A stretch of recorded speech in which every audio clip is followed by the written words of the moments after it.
할렐루야.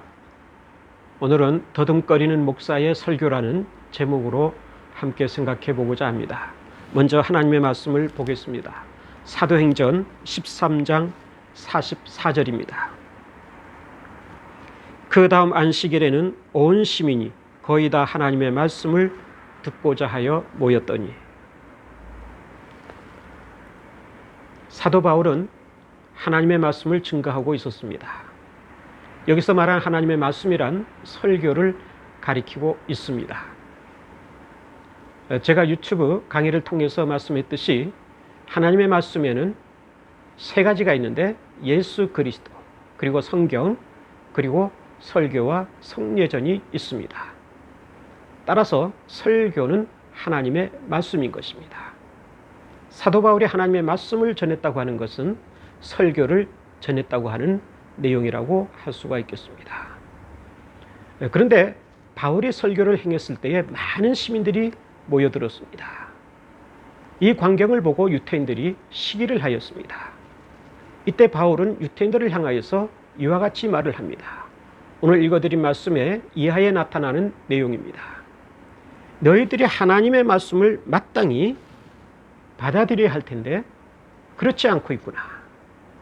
하나님의 말씀을 너에게 주는 것으로 받아들이지 않음으로써 너희는 영생을 내팽개치고 있다.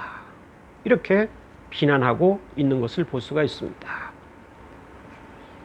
사실 영생이라고 하는 것은 하나님께서 주시는 선물입니다.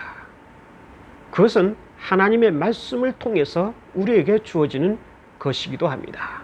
하나님의 말씀을 통하여서 예수 그리스도를 믿을 때에 우리는 영생을 얻게 되는 것이고, 또한 달리 말하면 우리가 예수 그리스도를 통하여서 주어지는 하나님의 말씀을 온전히 들을 때에 이 영생을 더욱더 풍요롭게 할 수가 있는 것이기도 합니다.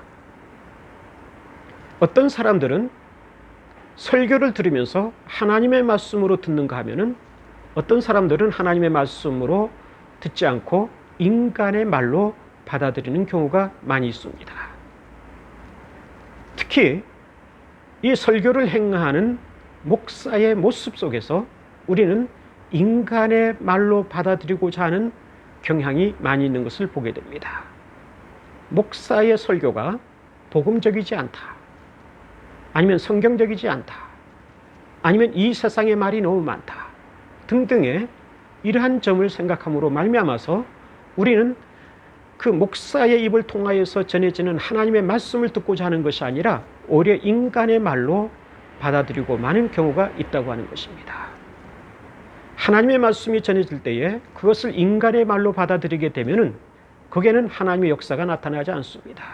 성령의 감동, 성령의 감화, 성령의 역사하심, 이런 것은 찾아보기가 힘듭니다. 더욱이 하나님께서 우리에게 일으키시고자 하시는 사건은 더 이상 일어나지가 않습니다. 우리는 인간의 말로 전해지는 하나님의 말씀, 이것을 우리는 경청하고 우리의 마음속에 받아들이려고 하는 겸손함을 지닐 수 있어야 할 것입니다. 하나님께서는 불완전한 인간의 말을 통하여서 당신의 완전하신 말씀을 행하시는 분이십니다. 사실 따지고 보면은 설교를 행하는 목사는 불완전한 존재입니다. 인간이기 때문에 그렇습니다. 이 세상에 존재하는 모든 인간은 불완전한 존재입니다. 그렇기 때문에 불완전한 모습으로 나타날 수밖에 없습니다. 그런데 하나님께서는 이 불완전한 인간을 사용하셔서 당신의 완전하신 말씀을 전하신다고 하는 것입니다. 오늘 이 성경에 나오는 바울 역시 인간이었습니다. 그는 불완전한 존재였습니다.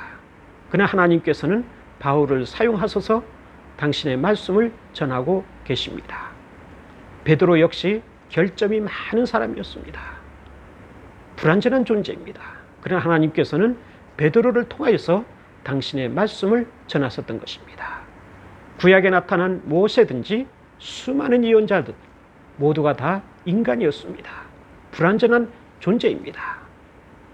그들이 행하는 말이라고 하는 것은 어떤 면에서는 불안이한 면도 없지 않아 있었습니다. 이해하기 힘든 경우도 있었습니다. 그럼에도 불구하고 하나님께서는 그들을 사용하셔서 당신의 말씀을 하셨던 것입니다. 즉 다시 말하면 인간의 불완전한 면모, 인간의 불완전한 언어, 인간의 불완전한 인격, 이 모든 것을 사용하셔서도 하나님께서는 당신의 완전하신 말씀을 전하신다고 하시는 것입니다. 따라서 오늘 우리도 마찬가지입니다. 우리의 목사님이 비록 더듬거리는 목사님이라고 할지라도, 발음이 불분명한 목사님이라고 할지라도, 너무나도 성경적인 지식 또는 복음적인 지식 이런 것들이 별로 없다고 할지라도 그를 통하여서 전해지는 하나님의 말씀이라면 그것은 어디까지나 하나님의 말씀인 것입니다. 그를 통하여서 면면이 들려지는 하나님의 말씀에 귀를 기울이려고 하는 그러한 자세를 지녀야 할 것입니다. 우리가 이러한 내용을 한번 생각해 보도록 합시다. 어떤 사람이 핸델의 메시아 곡을 좋아합니다. 이 메시아 곡을 꼭 듣고 싶습니다. 근데 이 메시아 곡이 담긴 CD를 좀처럼 발견할 수가 없습니다. 그러다가 어느 날 그 CD를 발견했습니다. 근데 이 세상에 하나밖에 없는 CD인 것입니다. 너무 기뻤습니다. 이제 이 CD를 통해서 핸델의 메시아 곡을 들을 수 있겠구나. 그래서 집으로 돌아와서 이것을 들어보았습니다. 그런데 이게 웬일입니까? 그 CD 속에는 많은 잡음들이 들어있습니다. 기깃기깃거리는 잡음 소리가 너무 큽니다. 핸델의 메시아 곡 그 자체보다도 잡음 소리가 너무 많은 겁니다. 이 잡음 속에서 흘러나오는 핸델의 메시아 곡에 귀를 기울여도 좀처럼 집중되지가 않은 경우가 있습니다. 자, 이때 이 사람은 이 CD를 버려야 할까 말아야 할까? 이것을 우리가 생각해 보고자 하는 것입니다. 핸델의 메시아 곡이 담긴 CD는 이 세상에 이것 하나밖에 없다고 하는 것입니다. 그렇다면 잡음 속에서 들려오는 메시아 곡을 이것을 통하여서라도 들어야 할까요? 아니면 이것을 버려야 할까요? 하나님의 말씀이라고 하는 것은 바로 이와 같은 것입니다. 우리의 목사님이라고 하는 것은 어떤 면에서는 잡음이 가득 차 있는 CD인지 모르겠습니다. 그가 하는 말이 무슨 의미인지 때로는 이해가 되지 않을 때가 많이 있습니다. 앞뒤가 모순될 때가 많이 있습니다. 무슨 뜻을 전하려고 하는 것인지 전체적으로 파악하기 힘들 때도 있습니다.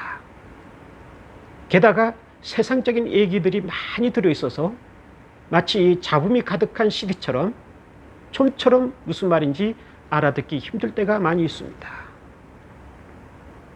그럼에도 불구하고 이 목사님의 그러한 언어, 그러한 설교를 통하여서 하나님의 말씀은 면면히 흘러져 나오고 있다는 사실을 우리가 잊어서는 안 될 것입니다. 잡음이 많은 CD와 같은 존재가 바로 목사라고 할 수가 있습니다. 불완전한 존재입니다.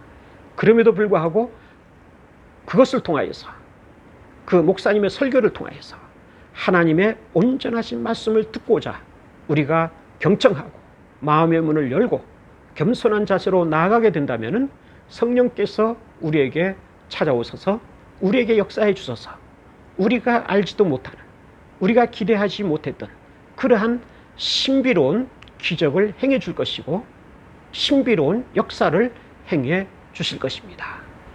우리는 진정으로 그 설교를 통하여서 하늘의 천상의 음성을 들을 수 있는 것이고 이 땅에 살고 있지만은 하늘의 은혜를 우리가 입을 수 있게 될 것입니다.